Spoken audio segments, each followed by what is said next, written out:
معروف مذہبی اسکالر حضرت علامہ شیخ الاسلام ڈاکٹر محمد طاہر القادری کے 72ویں یوم ولادت کی مناسبت سے شاہکوٹ کے مقامی میرج ہال میں شیخ الاسلام کانفرنس کے نام سے ایک پروقار تقریب کا انعقاد کیا گیا۔ آج یہ بہت اچھا پروگرام تھا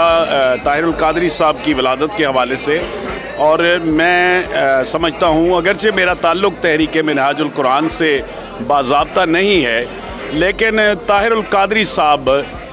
تعلیمی اور فکری لحاظ سے اس صدی کے اسلام کے حوالے سے سب سے بڑے مجدد ہیں،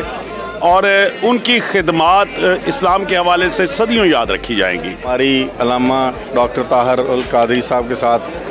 وابستگی اور ملک میں مستفی انقلاب کے لیے آپ کی تعلیمات اور آپ کے افکار کو اشکار کرنے کے لیے یہ جو سلسلہ بنایا تھا، ہم شکر گزار ہیں شاہکوٹ کے لوگوں کے اور مکتبہ فکر کے، جس میں انجمن شہریاں اور پریس کلب اور آل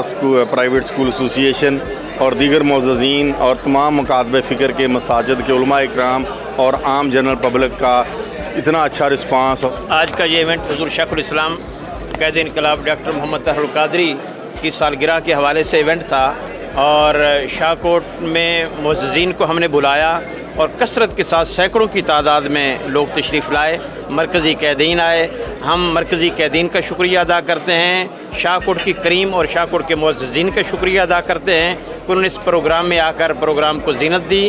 تقریب میں مقررین نے ڈاکٹر محمد طاہر القادری کی زندگی کے مختلف پہلوؤں پر روشنی ڈالی اور ان کی مذہبی اور سیاسی و سماجی خدمات کا ذکر کیا۔ کیمرہ ٹیم کے ساتھ سناؤ نیوز، شاہکوٹ۔